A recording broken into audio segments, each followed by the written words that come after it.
আসসালামু আলাইকুম এভরিওয়ান, আবারও চলে আসলাম নতুন আরেকটি ব্লগ নিয়ে। আর আজকে আমার সকাল শুরু হয়েছে দেরি করে, আমার শরীরটা খারাপ আপনারা জানেন। তো বাইরে কনস্ট্রাকশনের শব্দ, তো আজকে আমি একটু রেস্ট নিচ্ছি, টানা বেশ খানিকটা ঘুমাইছি। আসলে আমার রেস্টই দরকার, আমি যেটা বুঝতেছি।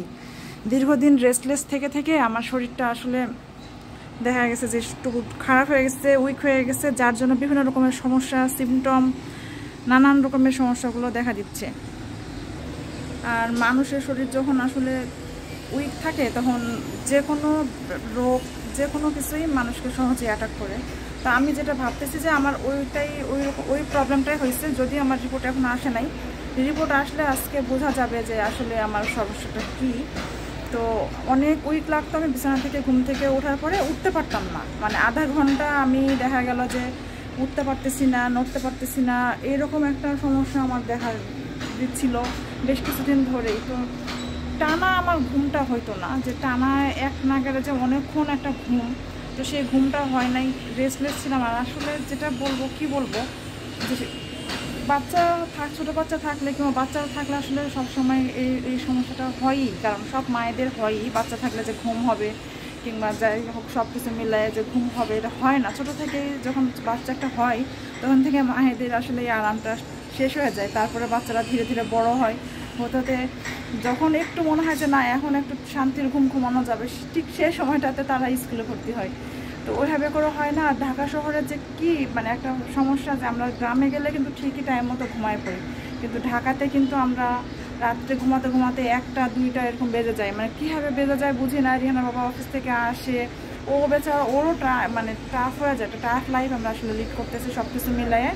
তো যাই হোক, দোয়া করবেন সবাই আমাদের জন্য, যেন তাড়াতাড়ি রিকভার করতে পারি সব কিছু মিলাইয়ে। তো আমার দেরি হয়ে গেছে, একটু কিছু করার নাই। এখন বাচ্চা কাচ্চা ঘুম থেকে উঠছে, ওদেরও নাস্তা দিতে হবে, দিয়ে আমিও নাস্তা করব, দিয়ে রান্না বান্না করব।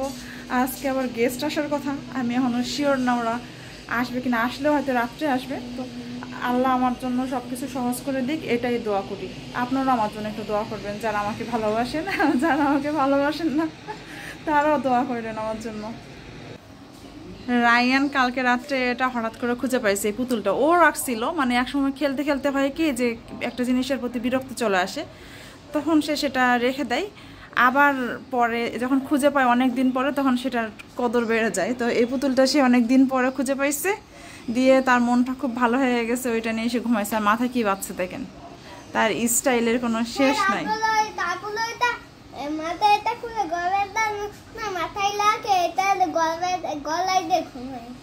হ্যাঁ, এটাই, এই কাপড়টা সে নিয়ে ঘুমাইছে সারা রাত।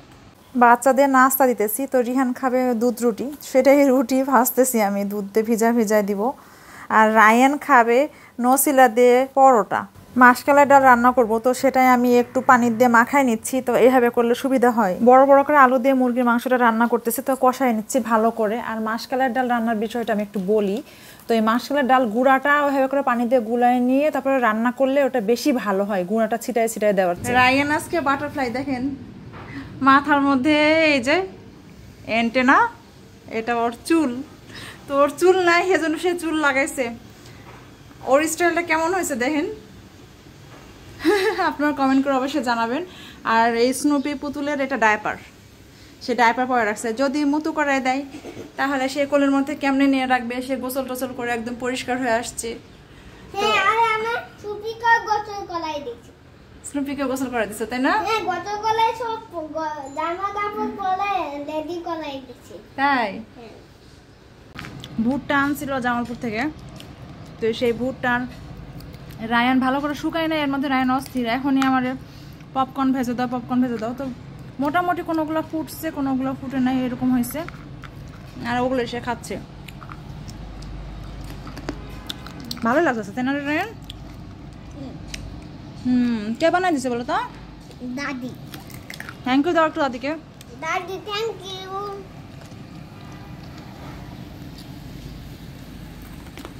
শুয়ে পড়ে খাইতে খাইতে সে। সন্ধ্যাবেলা হঠাৎ নারিকেল কোরানো হয়েছে, তা দেখেন আমি একটু নারিকেলটা গুড় দিয়ে জাল দিয়ে ফ্রিজে রেখে দিব, পিঠা বানাবো। তো যার জন্য আমি এটা একটু জাল দিয়ে রেখে দিব। তো পরে কোনো এক সময় পিঠা বানাবো, নারকেলটা নষ্ট হচ্ছিল, তো ভাবলাম যে এভাবে করে একটু জাল দিয়ে রেখে দেই। আর নারকেল পিঠাটা খেতে খুবই মজা হয়, তো এইভাবে করে ফ্রিজে ফ্রোজেন করে রাখলে পরে যে কোনো সময় পিঠাটা বানানো যায়। আর আম্মু ভাজতেছে বাদাম, ড্যাম হয়ে গেছে তাই একটু রেস্ট নিতেছি। নারকেলটা একটু ভেজে আসলাম, মানে নারকেলটা নষ্ট হচ্ছে, সে অনেক দিন আগে আনা হয়েছে, কিন্তু ওইটা আর দেখা যাচ্ছে যে কুড়ানো হয় না, আর অলসতা করে কুড়ানো হয় না দেখে, আর ওইটা মানে গুড় দিয়ে মাখায় যে ফ্রিজে রাখবো পিঠা বানাবো, তো সেই সুযোগটাও হচ্ছিল না। তো এখন রেডি করে রেখে দিলাম, যে কোনো সময় পিঠা বানানো যাবে। আর আমার শরীরটা ভালো না, আমি তো এখন এই জন্য এই ঝামেলাগুলোতে যাচ্ছি না। তো যাই হোক, হেল্পিং হ্যান্ড হঠাৎ করে আসছে, ওদের দরকার নারকেল কুড়ানোর, যে আমার একটা বটি আছে, ও বলতেছে আপনার কি আছে, ওদের নারকেল নিয়ে আসছে, ওরা পিঠা বানাবে। তাই আমি বললাম হ্যাঁ আছে, তাহলে নিয়ে যাও। তখন বললাম যে তুমি যখন তোমাদেরটা যখন নারকেল কুড়াচ্ছ, তো আমারটাও কুড়াই দাও। তো আমারটা দিয়ে গেল কুড়াই, এই সুযোগে আমারও কুড়ানো হয়ে গেল নারকেল। আর রায়ান দেখেন কি অবস্থা। তো আমার আপডেটটা আর একটু দেই, যে আমাকে ডক্টর, মানে আমি যে এখন আপাতত যে ডক্টরের সাজেশনে আসি, মানে অ্যাডভাইস দিচ্ছেন যিনি, উনি আমাকে বলেছেন যে বেশি ভারী জিনিস না তুলতে। আর আমি যে জিনিসটা এখন ফিল করতেছি, যখন আমি বেশি হাঁটাচলা করতেছি, দাঁড়ায় থাকতেছে, আমার ব্যথাটা বাড়তেছে। এখন আজকে আমাদের বাসায় আবার গেস্ট আসার কথা, তো এখনো আসে নাই, এখন বাজে সন্ধ্যা 7টা, তো এখনো আসে নাই সে, মানে সে ঠিক না, কে আসবে বলেই দেই, আপনাদের এত সাসপেন্সে রাখার কোনো দরকার নাই। আসতেছে তিথি আর তিথির জামাই। তো তিথিকে তো আপনারা অনেকেই চিনেন, যারা আমার ভিডিও রেগুলার দেখেন, আমার চাচাতো ননদ তিথি আর তিথির জামাই, ওদের আসার কথা। তো ওরা আসার কথা, তো আমি হালকা পাতলা দুপুরে রান্নাবান্না করছি, কিন্তু আমি এখন আবার রান্নাবান্না, যেহেতু জামাই মানুষ আসবে আর রাত্রে আসবে, তো কখন এসে পৌঁছাবে আমি ঠিক শিওর না, আসতে ওদের একটু দেরি হবে অফিস করে, তারপর ওরা আসবে। তো আমি আবার রান্নাবান্নার প্রিপারেশন নিব, তো আমি এর জন্য একটু রেস্ট নিতেছি, হালকা পাতলা রেস্ট নিয়ে তারপরে ধীরে সুস্থে আগাই। মানে রেস্ট নিয়ে করলে আসলে কোনো তেমন একটা সমস্যা আসলেই হচ্ছে না। তখন আল্লাহ ভরসা, আল্লাহ আসলে হেফাজত করার মালিক, আল্লাহ আসলে ভালো রাখতেছে, না হলে তো আসলে পারতাম না। আপনাদের দোয়া, আপনারা এত আমাকে ভালোবেসেছেন সবাই, বুঝি আপনাদের কমেন্ট কিংবা আপনাদের মানে যে দিচ্ছেন, আপনারা লাইক কমেন্ট সব কিছু মিলাই আমার মনে হচ্ছে যে না আপনারা আমাকে আসলে অনেকটা ভালোবাসেন, যেভাবে আপনারা সবাই আমার জন্য চিন্তা করছেন। আপনারা একটু দোয়া করবেন যেন আমি তাড়াতাড়ি সুস্থ হয়ে যাই।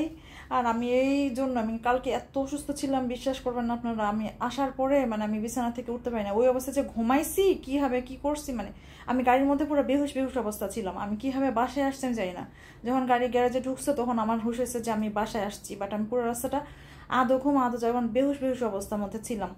তো শরীরটা আসলে খুবই খারাপ ছিল কালকে, তো ভিডিওটা আমি ওই জন্য দিতে পারি নাই কালকে। তো আপনারা ক্ষমা সুন্দর দৃষ্টিতে দেখবেন আর আমার পাশেই থাকবেন। পটল আর বেগুনের ভাজি করবো এখন, তো সেটা একটু কেটে নেই, চেঁচে যে ভাজিটা করি পটল, সে ভাজিটা করব।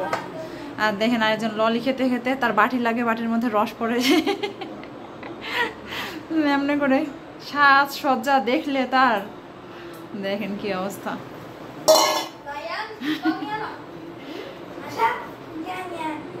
পটল আর বেগুন একসাথে মাখায় নিয়েছি, তো এখন এগুলো সুন্দর করে একটু পটলগুলো ঝিরি করে কেটে নিলাম। তো রিহানের বাবার তো খুবই বেশি পছন্দ, রিহানের পছন্দ, রায়ানের পছন্দ, মানে আমাদের বাসায় এই বাচ্চা কাচ্চা সহ সবাই এই পটল আর বেগুন ভাজি পছন্দ করে, আমি ছাড়া। মানে ওদের খাওয়া দেখতে দেখতে আমার খাওয়ার প্রতি আগ্রহটা আসলে চলে গেছে, তো আমি একটু বেশি করেই বানাচ্ছি। এখন আমাদের গেস্টদের পছন্দ কিনা আমি শিওর না, তো আমি দেখি ওরা কেমন পছন্দ করে।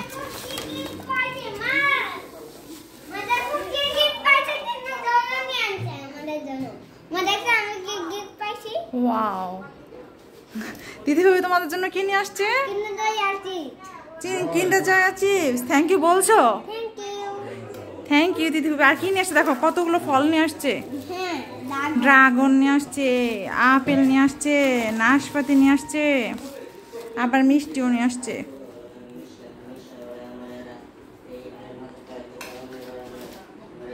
ওরা এসে পৌঁছাতে আসলে রাত 10টা বেজে গেছে, তো আমি শুধু শরবতই ওদের সার্ভ করছি, দিয়ে ভাতের ব্যবস্থা করে ফেলছি। কারণ ওরা তো মানে এখন এমন একটা সিচুয়েশন যে আমি ওদের নাস্তাও দিতে পারতেছি না, আবার ভাত না দিলেও কেমন হয় না, রাত 10টা বেজে গেছে। তো আমি ভাত টাত সব রেডি করে দিলাম, গরুর মাংস, মুরগির মাংস, মাসকালের ডাল খুব পছন্দ করে তিথির জামাই হাসিবুল।